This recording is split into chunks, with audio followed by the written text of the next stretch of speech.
Welcome everyone to Planning and Zoning Commission. Today is Tuesday, September 14th, 2021. It's 7:31 p.m. and I'm on the meeting via GoToMeeting, and I think most of us are. Mr. Ginsburg, are you in Town Hall? I am. Okay, Jeremy's in Town Hall. Sorry, we're not there with you. All right, we have a short agenda this evening. We'll start with the public hearing. First on the agenda, there's 3 items in the public hearing. Is the proposed amendment to Darien Zoning Map, COZM number 1-2021, John Nickerson and Holly Weatherby at 273 West Avenue.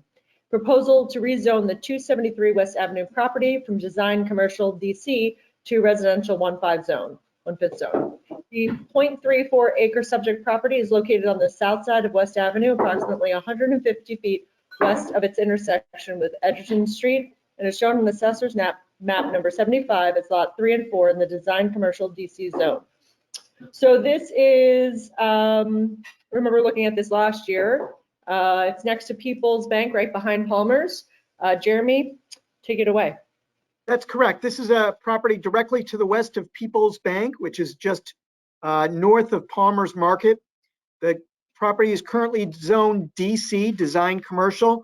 And you're correct, about 1.5 years, 2 years ago, there was a proposal to rezone it from DC, commercial, to residential R1/5. And at the time, the property owner opposed it, and the commission decided not to proceed with the change.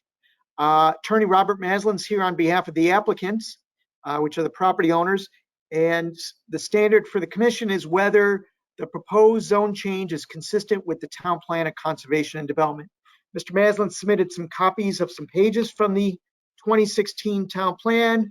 He submitted aerial photos, map of properties nearby, and gave you a flavor for what's going on in that neighborhood. Again, the property is about 0.34 acres and has had a single family residence on it for many years.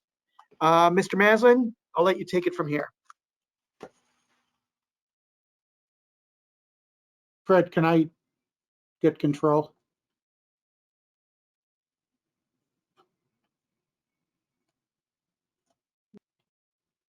Not sure how that. Oh, all right.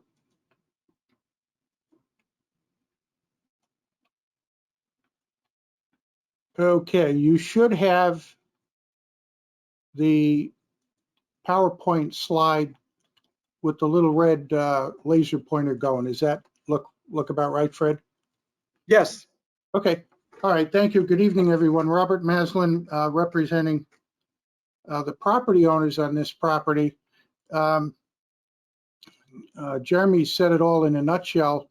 I'll zip through this as quickly as I can because I know you want to move on and et cetera. So, all right. Yes, we're looking to change this from DC to R1/5. This is the only remaining land in the DC zone in Norotan Heights. And by that, I mean between Norotan Avenue and Hollow Tree Ridge Road and between the Turnpike and West Avenue. The abutting land to the east and south used to be in the DC zone, but now it's in the Norotan Heights business zone, pardon the typo there. And to the west and across West Avenue to the north is the R1/5. The interesting thing about this property is it's actually 2 different lots. The house and garage have been located on the western of the 2 lots since about 1949. And this is a map showing the property. This eastern lot, I believe, originally was in the DC zone or the predecessor to the DC zone back when there was a strip of commercial type uses from here all the way to the east down past Norotan Avenue. This is the map. It's in the application of the zoning within a 500-foot radius. The property is right here.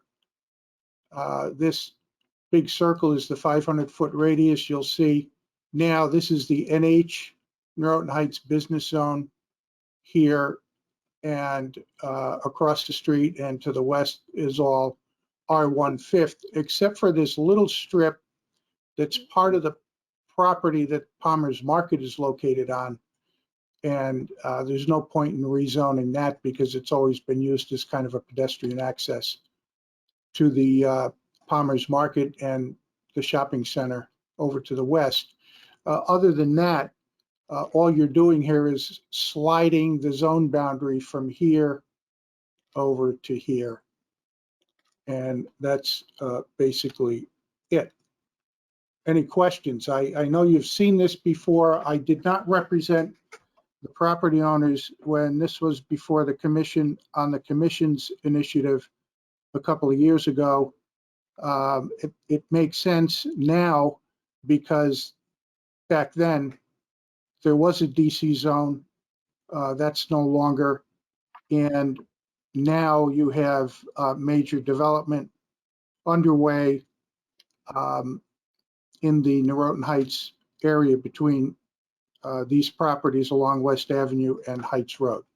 So I know you want to get through this evening quickly. I've submitted with the application excerpts from the town plan of development, and I think we've got that covered. I don't think we need to dwell on that. So if there are questions, I'm happy to answer them. And Commissioners, don't have any questions? Mr. Rand?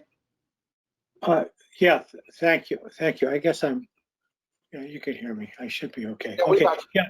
Yeah. Thank you, Bob. I got a couple of questions. One is, it's two pieces of property. They're zoned as two separate lots presently? it's interesting because several years ago there was something before the ZBA, and I don't know, I don't quite understand what they were trying to accomplish, but originally there were two lots, and I think the ZBA made a determination that they have since merged, and that's indicated on the survey here by this little sideways backwards Z right here. So for zoning purposes, the two lots are merged and they're treated as a single family lot. I hope that answers your question. It's just a history that makes it interesting, but Yeah, right now it does. My second question, and my last question is, what does this accomplish? I mean,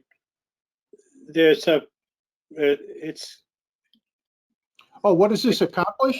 yeah, I mean, it's irrespective of how it's zoned, it's used as a residential property. Correct. If you change it to DC to residential, what have you accomplished? You accomplish something very significant. Right now, this is a non-conforming commercial zoned piece of property. The single family residence is a non-conforming use, while you're allowed to continue it. If you wanted to knock the house down and build a new house, you'd have to go to ZBA and hope that you'd get a variance, hope that they like your new house, and go forward from there. That's a stumbling block that, given the current circumstances, really somebody buying this property shouldn't have to do. Right now, this is so non-conforming. The use is non-conforming, the lot area is non-conforming, and it's just a difficult piece of property to develop given the current zone. If it's zoned single family R1/5, it becomes conforming both in lot area and use, and you can treat it as a merged lot, treat it as a single lot, knock the house down, build a new house without going to any board or commission. There's no wetlands, everything conforms.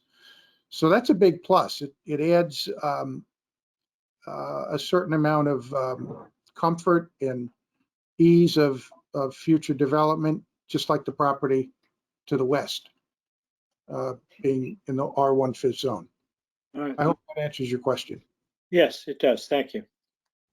And I think we thought the same back when we were talking about it originally. You know, Okay. I have a feeling, though, while you mentioned that, this vacant part of this lot, in the earlier zoning maps, before they used the tax assessor's mapping as the base map, in other words, property boundaries were not on the zoning map. This line was the zone boundary. And over time, with maps being updated and revised, this line shifted over to here. And this became both the DC zone properties, which was very unusual. And until you look into development of the property, you're not going to realize that it's potentially a big problem. So that's the history, and this zone change is basically going to fix it. Great. Do any other commissioners have any questions? Okay, seeing none, I would entertain a motion to close. You want to go to the public on this, Jennifer? I'm terribly sorry, it is a public hearing. Does anyone from the public have any comments, questions? No. Seeing none, Thank you. I would entertain a motion to close. Mr. Rand, thank you so much for that motion. Second by Mr. Mulvaney, is that you? Thank you. All those in favor? Hearing's closed. Thank you. Thank you, everyone. Thank you. Second item on the agenda is flood damage prevention application number 412. Thomas and Jane Kearns, 31 Hancock Lane, proposal to construct additions, alterations to the existing single-family residence, elevate mechanical equipment, replace the septic system, remove the in-ground pool, and perform related site development activities with a regulated area. The 1.51 acre subject property is located on the north side of Hancock Lane, approximately 700 feet east of its intersection with Oxbridge Lane, Hollow Tree Ridge Road. It is shown on Assessor's Map number 2 as lot number 75 in the R2 zone. Yes, this is a proposal for additions and alterations to an existing residence, which is in the flood zone. There's a little brook that runs through the property. This recently went to the EPC. And in fact, I think the EPC issued a report basically saying that they met on this last month and they were likely to earlier this month, September 1st, and they looked favorably upon it, mainly because of the removal of number of items close to the brook and some replanting to be done near the brook. They look favorably upon the application. Professional engineer Craig Flaherty of Redness and Mead is here to tell us a little bit about the work that's being done in the flood zone, some of the improvements they're making, and how it will comply with the flood regulations. Good evening. My name is Craig Flaherty. I'm a senior engineer and principal with Redness and Mead, a land use consulting company with offices in Stamford. I'm a licensed professional engineer in the state of Connecticut, and I'm here on behalf of the new owners of 31 Hancock Lane, the Kearns. I'm also joined tonight by the project architect, Neil Hawk, should we have any questions that end up related to the building. Sharing my screen. Monitor one, let's do it. All right, so this simply gives you your orientation using the public access Darien GIS. This is the intersection of Hollow Tree and Oxbridge Lane. Hancock Lane is that road that goes off to the side that's a dead end and not many people take. And this is the lot right here, the little brook that goes through the lot is affectionately known as the Stony Brook.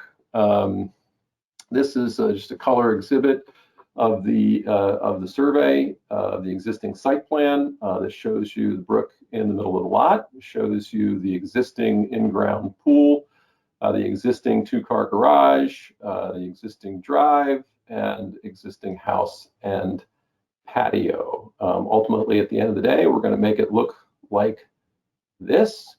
The existing 2-car garage gets removed. It's now going to be attached to the house. The house has various demolitions and additions, largely to make it a master bedroom down for more living and use on one floor. The pool is removed, and ultimately a septic system, which is in very poor condition, gets replaced off the southwest corner of the house with a septic system fully compliant with current health codes. We've submitted a separate review application to the health department. Mr. Knopf has reviewed it favorably with some minor comments that we can address before construction. As Jeremy has mentioned, we expect an EPC vote on the matter the first week of October. So although you can consider and even close your hearing tonight, you have to wait until EPC renders their decision before you can render yours. But to the meat of the reason that we're here tonight is actually because of the Stony Brook. We are in a floodplain. But it is a floodplain that does not have a designated elevation associated with it. This is a copy of the flood map, the flood insurance rate map. We are in just an area of blue blob, and we are in fact really near the extreme end of what is the defined floodplain. So when you say we need to comply with Section 820, your flood damage prevention applications, it says, okay, you need to put your first floor 1 foot above the flood. Well, there's no defined elevation here to tell you where 1 foot above the flood is. So the first thing we did on this job for the owners was actually calculate what an expected base flood event elevation would be in this location. And we do that through a very detailed flood study, which is a part of the record. But just to give you an idea, the defined elevations in the flood study ended about Hanson Road, just below Weburn, and we're a good 5,000 feet north of that at Hancock Lane. So we have to reconstruct our own flood study. So we first figure out the land area tributary to the property, and we go create a series of cross sections cutting through the property, so that once we know the amount of flow coming down the river, we look at the geometry of the river valley and the brook, and we determine the elevations under existing conditions. Now, this is usually a very theoretical exercise because we're projecting what might be a 100-year storm event, which is also the event that is given the probability of a 1% probability of occurring in any given year. But it just so happens, since submitting this application, the town has endured such an event. In fact, on many parameters, it was a larger event. So I had the ability to go out on September 2nd, the day after the storm, and evaluate how high the water got relative to our predicted and projected flood elevations. And the good news is, I think we did a pretty good job with our report. Basically, we predicted about 6 inches of water in the existing garage, which we saw. We predicted that the water would be nearly lapping against the northwest corner of the existing residence, which it was. And we predicted several inches of water over the pool, which we saw. But after inspection of the house, it turns out that the existing basement was dry, believe it or not. And an existing crawl space on the north side had a little bit of water intrusion in that northwest corner, as might be expected. So we believe we've come up with a fairly accurate, if not conservative, modeling of the floodplain. And then that gives us the ability to determine that how we are going to maintain compliance with your floodplain regulations. So the first floor of the house will in fact be more than a foot above the projected flood elevation, actually a couple of feet above the projected flood elevation in compliance with the regulations, as will any exterior HVAC and mechanical units. The the one, shall I say, nuance to the application, right, is that we are proposing with this application to fill the crawl spaces and the basement to the elevation of 160.5, which is the flood elevation. And that would bring us into full compliance with section 820. However, after back and forth with Jeremy a little bit, and back and forth with the architect a little bit, we are going to retain the right, after we get the foundation in the ground and we have completed the grading around the foundation, to apply to FEMA for a letter of map amendment that would allow us to map the house outside of the floodplain. This lowers the need for flood insurance in the future. It also, really what the real reason we're doing it is to getting a meaningful crawl elevation for future maintenance in that crawl space. 160.5, although kind of technically feasible, doesn't really allow someone to get down there later and do the kind of maintenance work you might do in your crawl space. So by getting the LOMA and mapping that house outside of the floodplain, which is achievable based on the grading plan before you tonight, will allow us to slightly lower the crawl space elevation below that flood elevation. But that would be something, one, you'd issue the zoning permit for us filling the basement and the crawl at 160.5. We'd go and handle our process with FEMA, and should we be successful, we'd go back to Jeremy and say, well, we now have a LOMA, we're actually outside of the floodplain with the house, and by the way, the crawl space is going to be 2 feet lower, which could be approved, I think, through that minor modification. That's at least the plan. But ultimately, we think this is a good result for the river. It takes some pressure off the river by moving that garage, which is actually a little bit of obstruction in that location. And we've run through the detailed calculations to prove that the new addition and any grading that we're doing around the new addition will not have an adverse or deleterious effect on the floodplain elevation that would negatively affect any adjacent or downstream property owners. And that's all included in this very detailed report that is required by your regulations and submitted with the application. With that, I'm happy to answer any questions.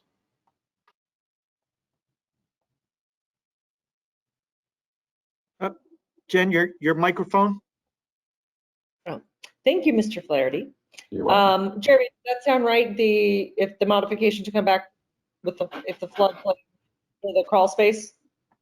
That's correct. Once they, I spoke to Craig about this, and that's the key, is once that they get that letter of map amendment from FEMA showing that they're not in the flood zone, that the house is not in the flood zone, there's still certainly other aspects like the septic system and other things will be in the flood zone. But once that house is out of the flood zone, they get a lot more flexibility in terms of what they can do. So what we talked about was if P&Z issues the approval, they can start with some of the work, go to FEMA and get that letter of map amendment. And then if that gets approved, and it takes a few months to get approval, they could then proceed with the rest. And the property owner would no longer need flood insurance. Certainly we acknowledge that the water doesn't know whether the map amendment is done or not. But what Craig said is the recent storm gave him a good feel for that recent mapping of the flood zones and the analysis that he did. I do want to interrupt with one clarification, because I think I forgot to put in your packets the EPC report, which is actually right here for the property. So it's just 4 sentences. So if you don't mind, I'll read it real quick.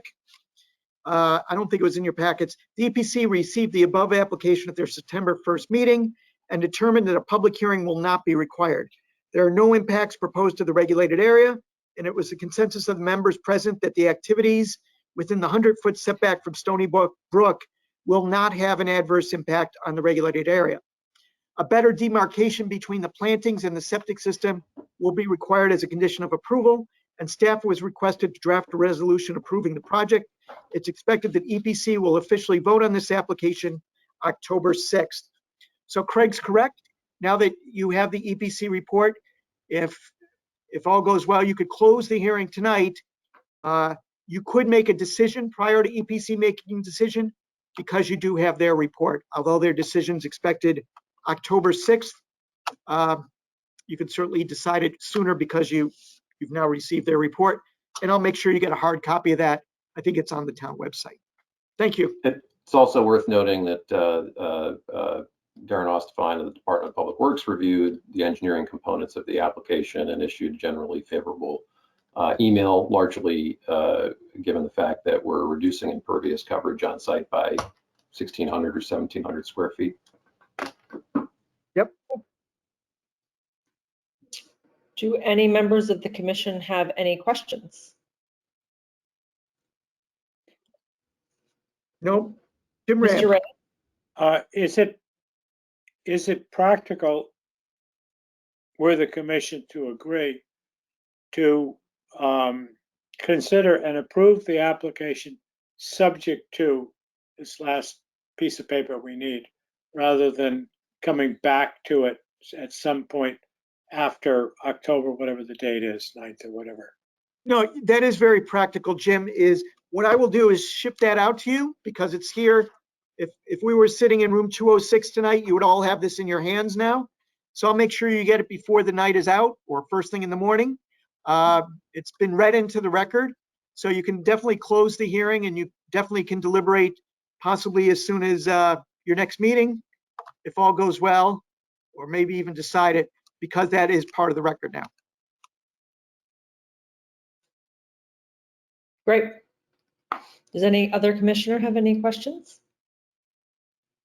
Does any member of the public have any questions for Mr. Flaherty? Seeing none, I would entertain a motion to close this hearing. Mr. Levany, thank you so much. Mr. Ball? Second. Wonderful. All those in favor? Excellent. Hearing's closed. Thank you, Mr. Flaherty. Thank you for your time. Have a good night. Third item on the agenda tonight is the coastal site plan review number 353A, flood damage prevention application number 41134 Pasture Lane LLC, 34 Pasture Lane. Proposal to remove the existing pier and landing and install a new pier, gangway, dock and float, and perform site-related activities within a regulated area. The 1.43 acre subject property is located on the south side of Pasture Lane, approximately 2,100 feet south of the intersection with Nearwater Lane, and is shown on Assessor's map number 51 and lot 57 in the R1 zone. We've seen this before as well. Is that correct? That's correct. The commission saw an application for this property. Oh, it must have been earlier this year or late last year. I think it was regrading for a driveway between this and the adjacent property, if I recall. And at the time, they did mention that they were pulling together an application for a dock. Jill Pietropalo from Race Coastal Engineering is here. As you know, these types of docks require DEP approval. And I saw earlier today, Jill, that approval came in for you. So that's all set. It's basically remove the existing deteriorating dock. There's a dock on the property. I was out there when we looked at the last application. It wasn't in the best shape. And they're looking to replace it. As you may recall from many dock applications, the commission looks at their jurisdiction, which is landward of mean high water, which is basically elevation 4.3 to 5, somewhere in there. So not a lot of work's going on upward of that, landward of that. Most of the work on this application is waterward of that. And that's most of that's the state's jurisdiction. So Jill, if you could just run us through what it's all about, how you're going to construct it. If I recall, it's generally in the same place as well. That's correct. And can I share my screen? Sure.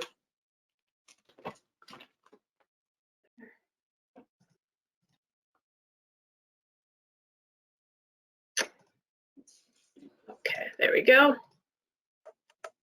Okay, so and you can see here we have the existing sketch of the existing pier as well as the proposed structure. This is the existing dock. It's around 32 feet long. It is resting in the tidal wetlands. So our proposal is to remove the old structure and replace it with a new structure. We are also elevating it such that it is above the tidal wetlands, so that light can penetrate, and extending it so that, so that we're not going to impact the tidal wetlands. The majority of this is in the state's jurisdiction. What's in the town's jurisdiction would be the concrete landing. The existing pier has an 8x8 concrete landing. We're proposing removing that concrete landing and shifting it landward about 8 feet or so. Again, that's just so we can get up and over the tidal wetlands so we don't impact that resource, and replacing it with a 6x6 concrete landing, and then steps so that we can get up to the pier. We did receive the Connecticut DEP approval. And then just to walk through the construction methodology, it's anticipated that the contractor will perform the upland work at periods of low water, and then the in-water work at periods of high water, so that a barge can get in and drive the piles. At no point will the barge be allowed to rest on the substrate. And once the piles are driven, the contractor will put together the superstructure and float the floating dock in and attach the gangway by water. The project is in the coastal flood hazard area. It's in a FEMA zone AE with a base flood elevation of 14. RACE has performed the design of the pier such that it can withstand the flood loads associated with such event, and then also to, again, protect the coastal resources. There will be a float frame with 18 inches clear, so the float will not rest on the mud line or elevated over the wetlands.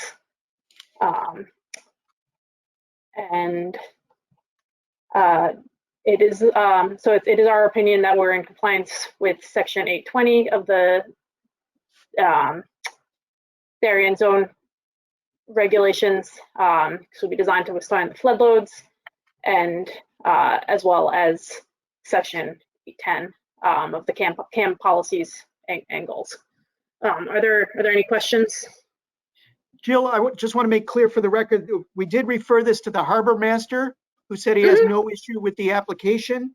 And we did refer it to the state of Connecticut DEP, who back on August 18th said, basically, the certificate's undergoing final review and signature by the department, which we now know they've signed off on it since that August 18th email. Just wanted to make that clear.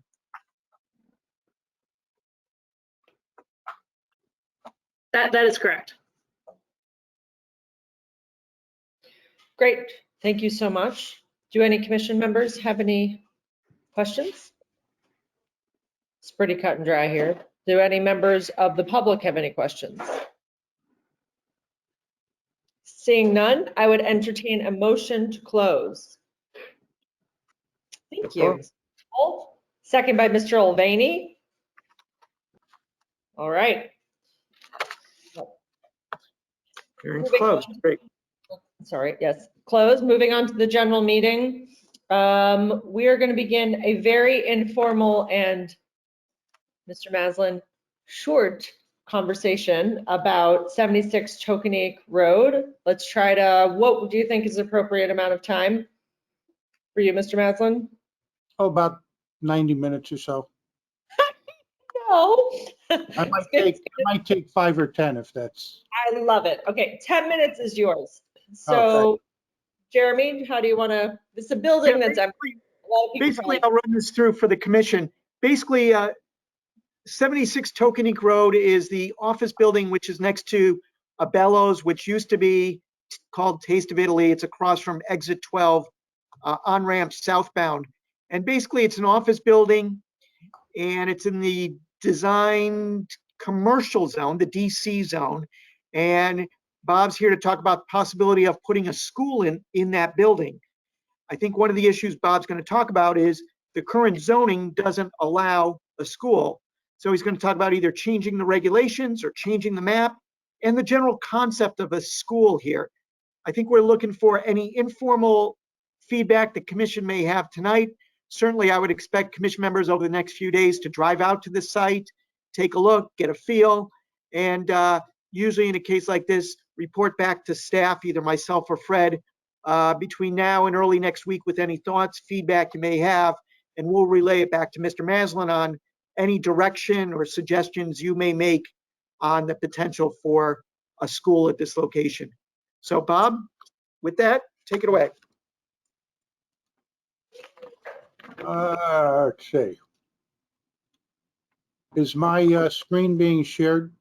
Yes. the way I hope it to be? All right. Now you gotta, just 1 second here, and I managed to get the first one through okay, but, oh, here we go. Okay. Again, Robert Maslin representing the Higher Ground Education. It's a organization that runs Montessori type education programs.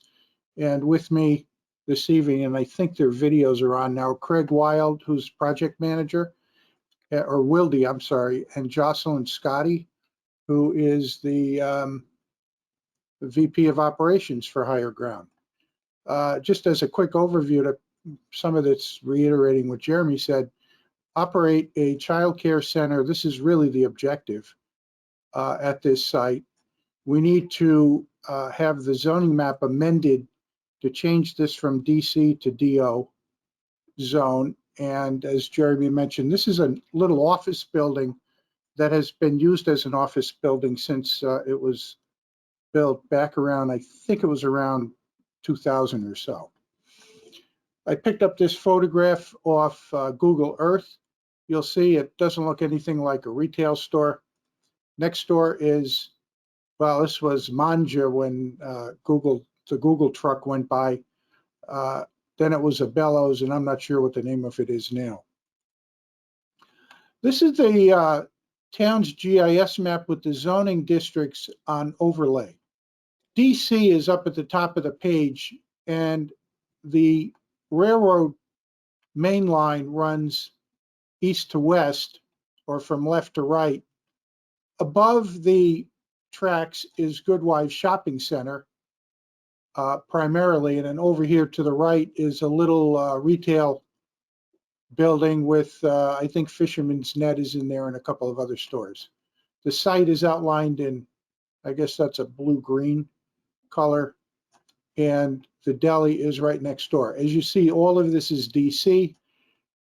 Years ago, this deli site was a gas station. It might have been combined with, in its operation with the subject site here. My suspicion is that back in the 70s, when the office buildings were being built down along here, and then Zoto's, now I'm not sure what's down here, these became, I think they were OB, but now it's called designed office. But since the only thing over here was either a gas station or a deli, it wasn't really consistent with an office type zone at that time.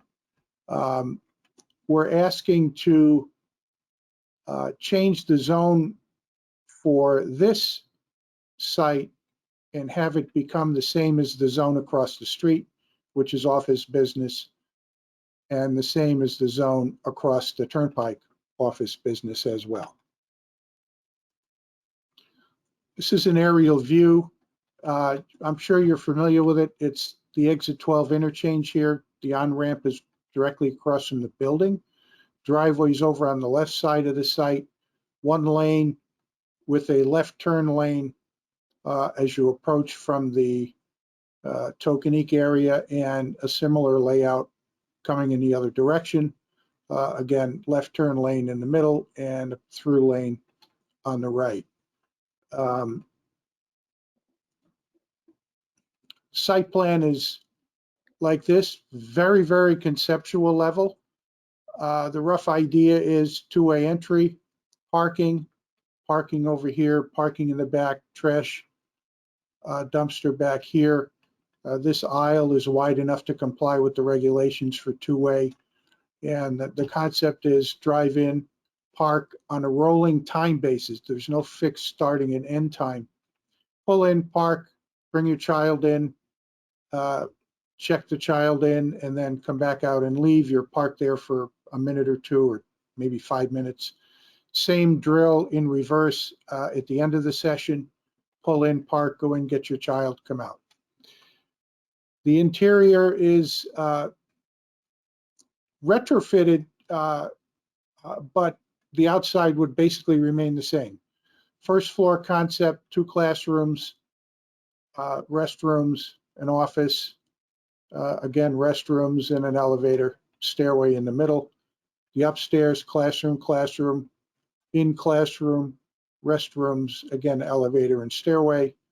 And I'm not quite sure what a pull-out room is, but that's kind of the general layout. Basement, a staff room, a little kitchen for staff, not to feed the students, just for staff. The rest of this is mechanical, and I guess a room here for storage, janitor, mechanicals, and stairs.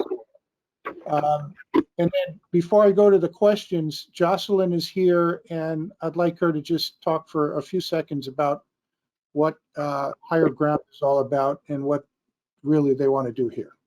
Jocelyn? Sure.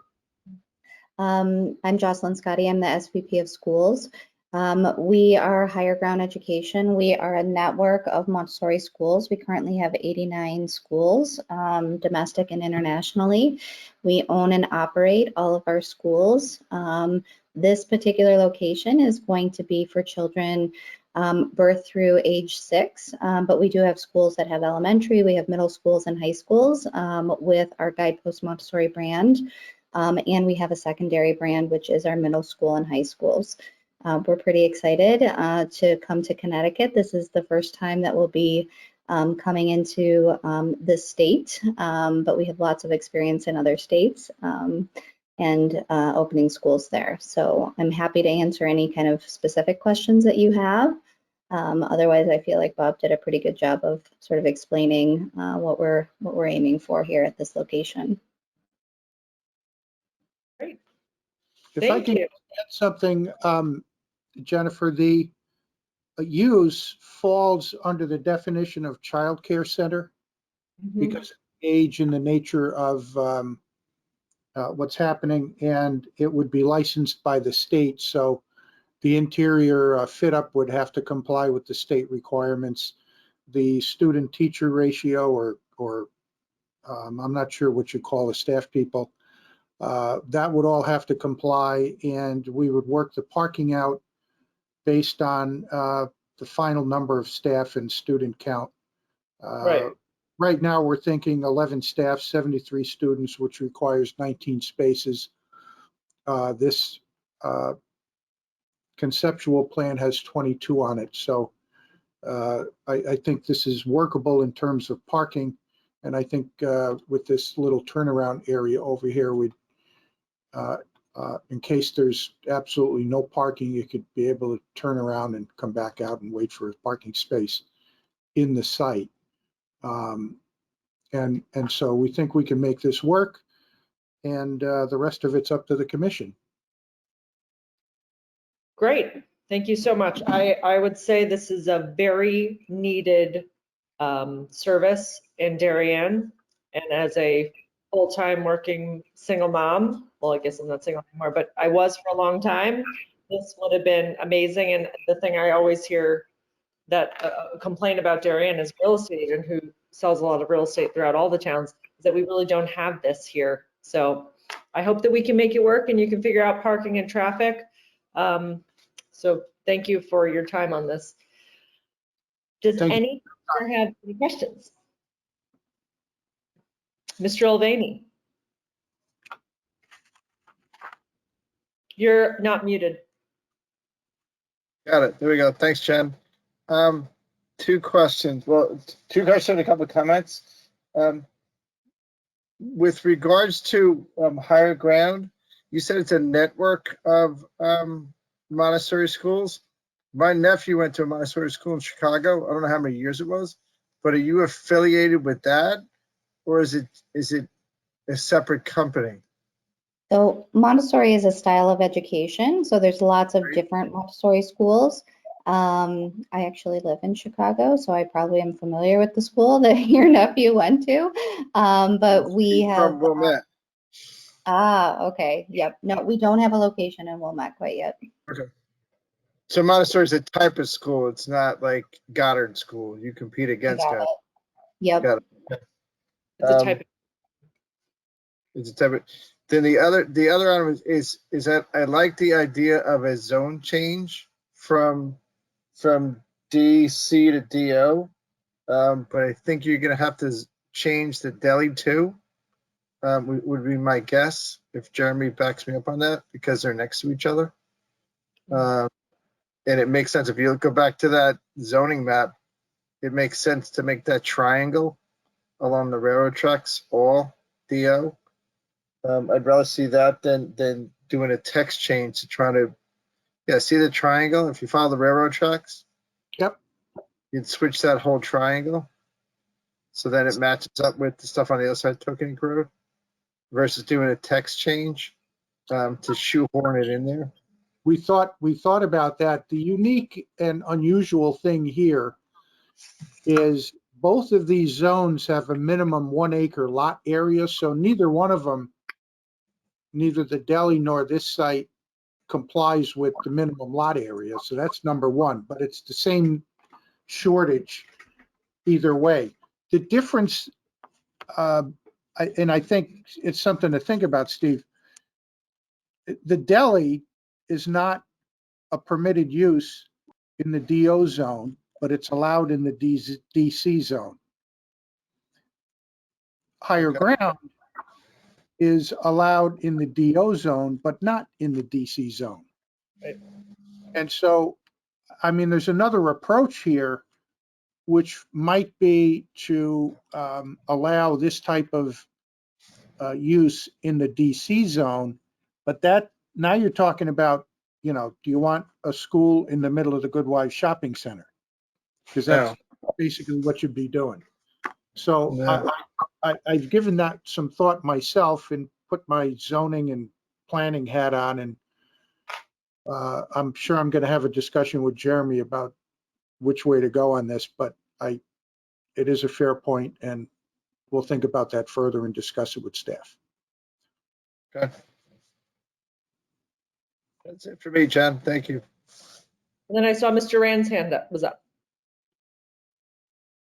Yeah, just I appreciate that this is an informal discussion. Is it the applicant's intention to incorporate more detail into the plan in terms of numbers of students, numbers of instructors, parking, and so on and so forth before coming back to the commission for with a detailed application for action? Absolutely. We didn't want to have the applicant hire an engineer, hire an architect to do detailed drawings on this. We'd probably need a traffic consultant to look at it, you know, the usual things that go into a special permit application. Of course, you'll have a whole bunch more detail. Okay, thank you. Do any other commissioners? Okay, this isn't a public hearing, so great. Do I have to entertain a motion? Thing. Close it, Jeremy, or? I can't hear you. Got to push the switch, Jeremy. Thank There you, you go. Bob. As commission members sleep on it, think about it, drive past the site, give us a call over the next few days. We'll chat with Mr. Maslin next week, talk about some of the things that have come up tonight, talk about anything else that you may toss out there, and then we'll come up with strategy, ideas, caveats, etc., and try to give Mr. Maslin our best guidance. Great. Thank you Okay. very much, everyone. Thank you. Okay, now it's deliberations only on any public hearing items closed tonight. So Jeremy, do I start from the top? Yeah, we could start with 273 West Avenue, the zone change, if anyone had any thoughts or ideas. The commission does not meet next week, but Fred and I, if things go well, could have draft resolutions ready for our meeting on the 28th. I mean, we originally said that this would be a good idea. So me, this is a no-brainer. And I don't, yeah, it's, as a real estate professional, before when they said no to it, I was surprised, actually. Mr. Alvanian, Alvanian? Great. Okay, so we'll work on that. The next one was 31 Hancock.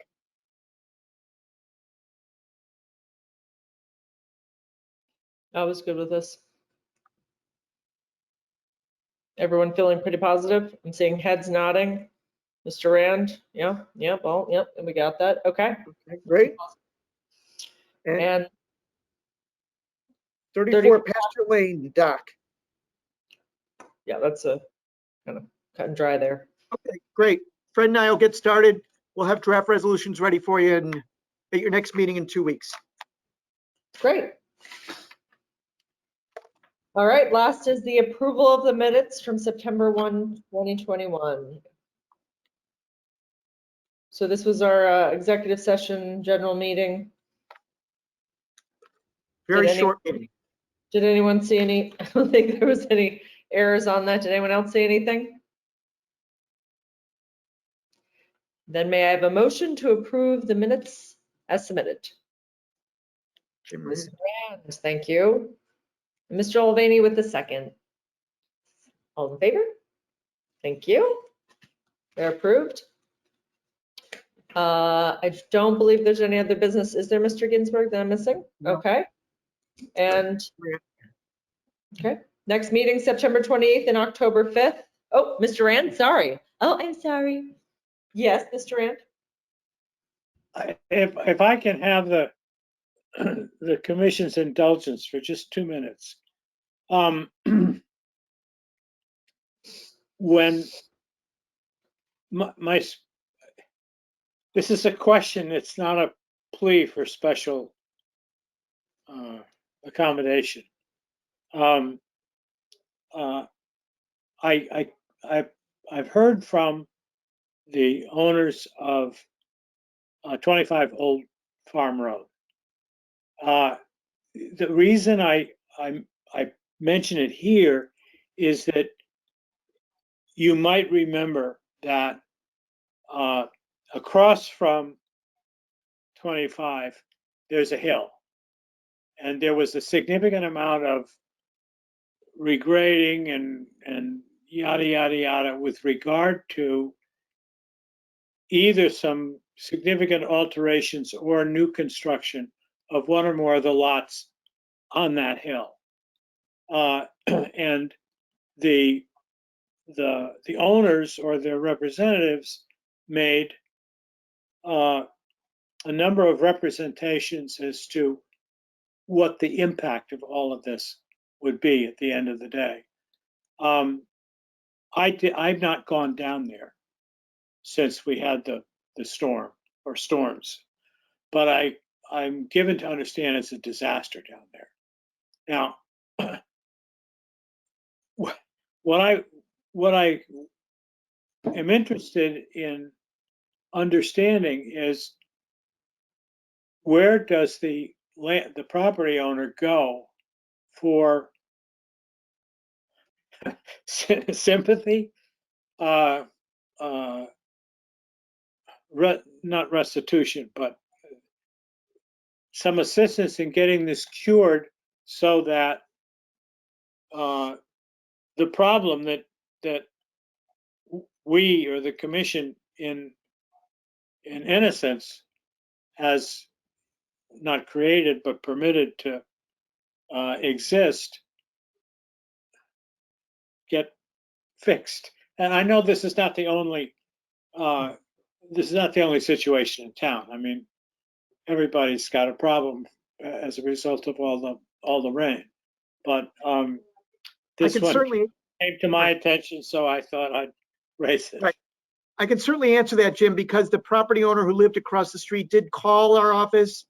She met with Dave. She met with me, I think it was today or yesterday, to discuss the situation. I think you're correct. It was a subdivision on Old Farm Road. And then there was a separate lot next to that, which had been vacant for many years, which is also under construction. Certainly, to give you a quick background, the storm we had on September 1st and 2nd in the overnight was about 7.9 inches of rain in a very short time frame, which Craig Flaherty determined to be about a 200 to 500 year storm. Wow. Our regulations really have people designed towards 50-year storms. So certainly there's going to be a lot of overland flow, and that's assuming everything's working just fine. Every catch basin's open, et cetera, et cetera. Certainly while there are buildings under construction, drainage systems aren't complete and finalized. I did speak to the property owner who was affected. I did review the plans with her. I did explain that I would reach out personally to the engineer who designed the drainage system to make sure it was installed properly, or if it hasn't been installed, that it will be installed, and he'll get us the proper certifications.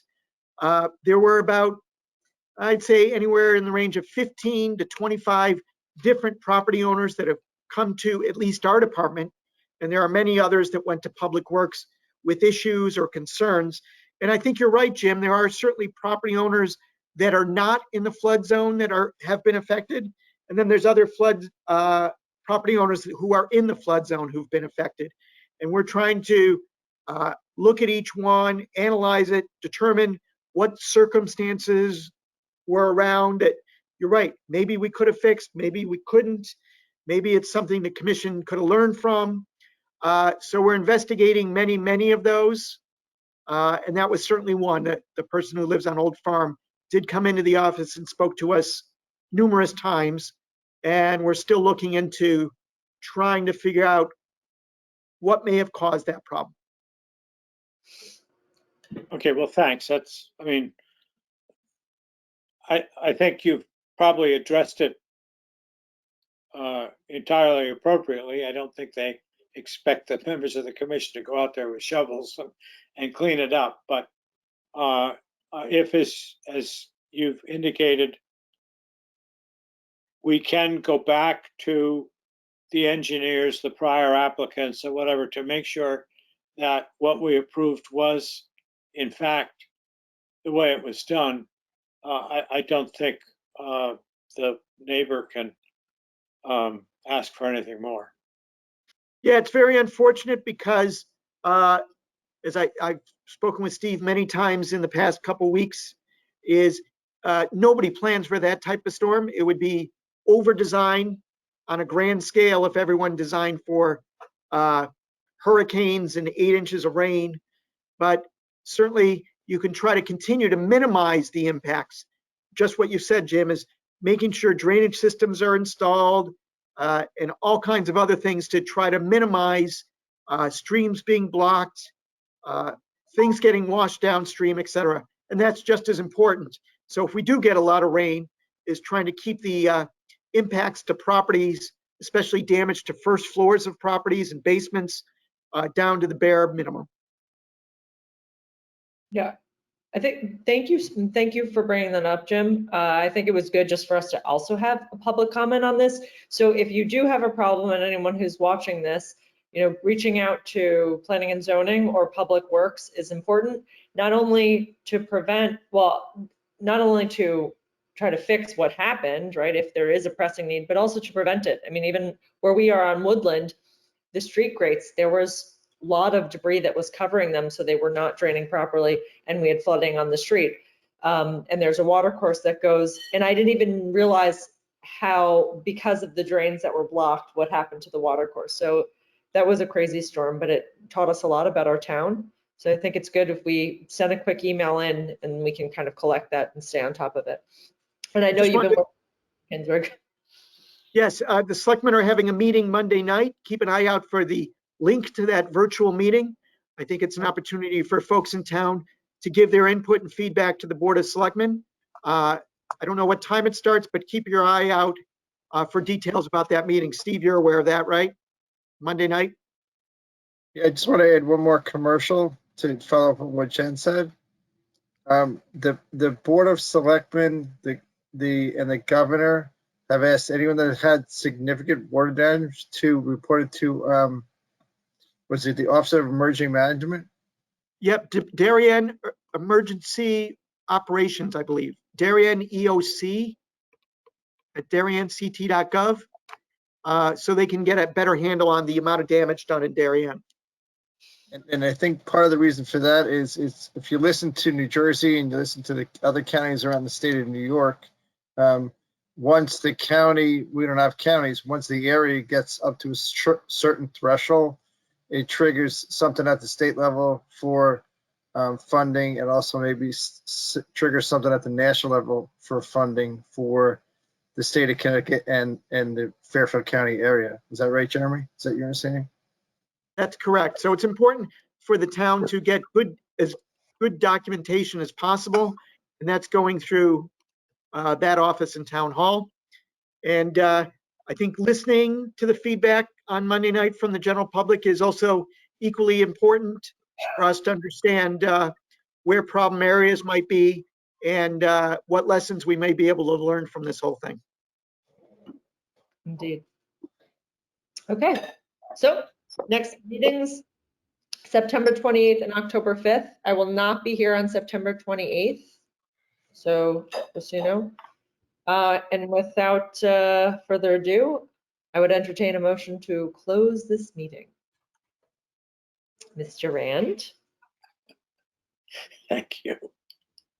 Mr. Mulvaney, then not Bob Maslin. I'm looking at Maslin you're pointing at. I'm trying to point to Jeff Ball. Mr. Ball, you're gonna second it. Thank you all. And that adjourns the meeting. Thanks, everybody.